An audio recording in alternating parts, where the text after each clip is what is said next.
будет кушать. Кто проголодался?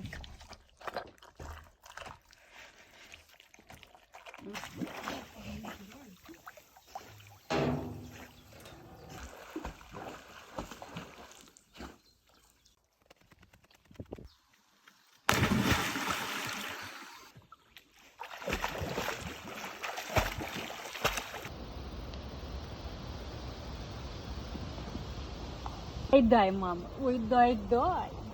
Ну, держи.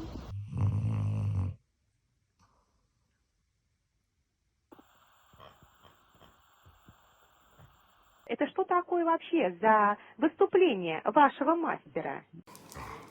Два дуралея.